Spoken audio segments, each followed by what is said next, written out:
करांवर लादलेल्या मालमत्ता करवाढीवरून भाजप आणि शिंदेंच्या शिवसेनेमध्ये आरोप प्रत्यारोपांना सुरुवात झाली आहे। करवाढीच्या प्रस्तावावर सभागृहात चर्चा करण्याचं ठरलं असताना चर्चा न करताच प्रस्ताव मंजूर केल्याचा आरोप भाजपने केला आहे। तर भाजपच्या नगरसेवकांनी कोणताही आक्षेप नोंदवला नसून करवाढीचा प्रस्ताव एकमताने मंजूर झाल्याचा दावा शिवसेनेकडून करण्यात आला आहे। त्यामुळे करवाढीच्या मुद्द्यावर महायुतीतील मित्रपक्षांमध्ये संघर्षाची ठिणगी पडली आहे।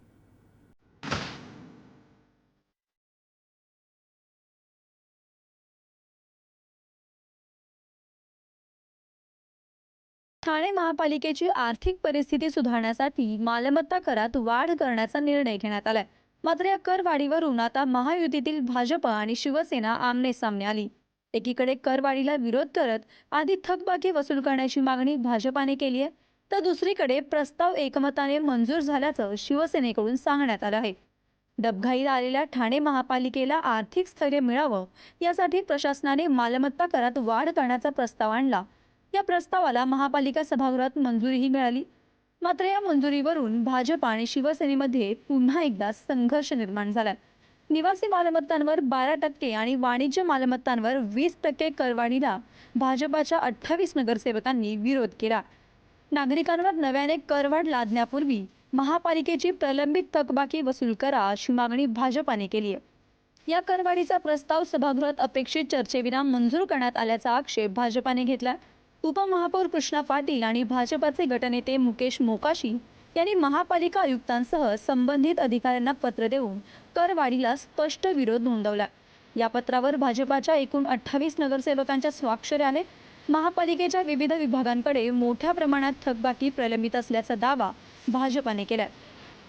मालमत्ता कर विभाग, शहर विकास विभाग, पाणी पुरवठा विभाग, जाहिरात विभाग, LBT विभाग, महापालिकेचे उत्पन्न वाढवण्यासाठी विविध स्रोत उपलब्ध असताना सर्वसामान्य ठाणेकरांवर अतिरिक्त आर्थिक बोजा टाकणं योग्य नसल्याचं भाजपाचं म्हणणं आहे। महापालिका निवडणुकीत महायुतीला मोठ्या अपेक्षेने कौल देणाऱ्या ठाणेकरांवर कर वाढ लादणं हा नागरिकांचा विश्वासघात असल्याची टीकाही भाजपाने केली आहे।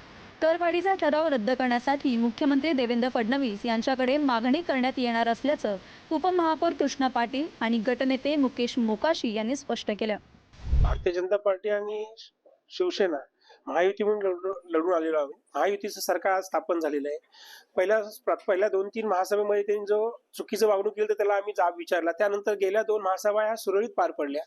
आताही म्हटलं की त्याच धर्तीवरती सगळ्या विषयावरती चर्चा होईल आणि समाजशास्त्रानुसार सभा पार पडेल। परंतु मित्र पक्षाने शेवटच्या वेळेला या करवाढीवरती जो मोठा विषय आहे ठाणेकरांसाठी तर त्याच्यावर चर्चा न करता डायरेक्ट दुखवटा ठराव करून मंजूर केलं।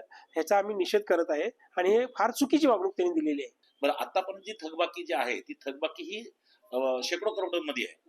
मग एवढं असताना आपण जे प्रामाणिक करदाता, बरं हे कर ही दरवाढ जी आहे ती नेमकी कोणावरती आहे तर ती सर्वसामान्य करदाता जे प्रामाणिकपणे ठाणे शहराच्या तिजोरीमध्ये आपला कर प्रामाणिकपणे भरण्याचा प्रयत्न करत असतो।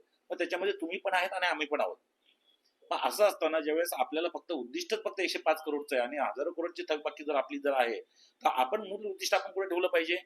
आपलं टार्गेट असणं पाहिजे की थकबाकीची वसूल करणं गरजेचं आहे आणि तिथे हो म्हटल्यानंतर मग सभागृहात आल्यानंतर परत मग त्या विषयावरती आपण बगल का द्यायची। दुसरीकडे शिंदेंच्या शिवसेनेने भाजपाचे सर्व आरोप फेटाळून लावले आहेत। गटनेत्यांच्या बैठकीत जी चर्चा होते त्याची अंमलबजावणी शिवसेनेकडून केली जाते। शिवाय भाजपाच्याच नगरसेवकांनी या विषयावर कोणत्याही प्रकारची चर्चा न करता करवाढीचा प्रस्ताव सभागृहात एकमताने मंजूर केल्याचं शिवसेनेचे गटनेते हनुमंत जगदाळे यांनी स्पष्ट केलं। आपल्याला हे पटतं का? कुणाला गाफील कोण कुणाला ठेवू शकतं? अजेंडा येतो, अजेंडावर चर्चा होते, त्याच्यावर गटनेत्यांची बैठक होते, गटाची बैठक होते आणि त्याच्यानंतर सभागृहामध्ये विषय येतो। गटनेत्यांच्या बैठकीमध्ये ठरल्याप्रमाणे तो विषय झाला। दरम्यान भाजप आमदार संजय केळकर यांनीही मालमत्ता कराच्या थकबाकीचा मुद्दा उपस्थित करत प्रशासनाला पत्र दिले। 2016 पासूनची मालमत्ता कराची थकबाकी मोठ्या प्रमाणात असल्याचा दावा केळकर यांनी केला।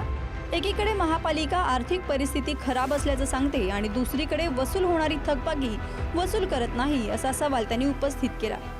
करवाढीला तत्वतः विरोध नसला तरी अव्वाच्या सव्वा दराने करवाढ ठाणेकर सहन करणार नाही असा इशाराही संजय केळकर यांनी दिलाय। हे देखील त्याचं काही गणित आहे। अव्वाच्या सव्वा जर करवाढ केली तर ती ठाणेकर सहन करणार नाही। ग्रॅज्युअली तुम्ही करवाढ करणं हा नैसर्गिक स्रोत आहे आणि तो उत्पन्नाचा एक प्रकारचा स्रोत आहे. त्याच्यामुळे करवाढच करू नका वर्षानुवर्ष असंही नाही, पण जी तुम्ही करता ती ग्रॅज्युअली केली पाहिजे. एकदम तुम्ही बोजा टाकता कामा नये. ठाणे महापालिकेच्या आर्थिक परिस्थितीचा दाखला देत प्रशासनाने करवाढ केली. मात्र या करवाढीवरून आता महायुतीतीलच भाजप आणि शिवसेना आमने सामने आली आहे. एकीकडे आधी थकबाकी वसूल करा अशी भाजपाची मागणी आहे, तर दुसरीकडे करवाढीचा प्रस्ताव एकमताने मंजूर झाला असा शिवसेनेचा दावा आहे. त्यामुळे ठाणेकरांच्या खिशावर परिणाम करणाऱ्या या करवाढीवरून महायुतीतील हा वाद पुढे कोणतं वळण घेतो हे पाहणं महत्त्वाचं ठरणार आहे. ब्युरो रिपोर्ट, पुढारी न्यूज.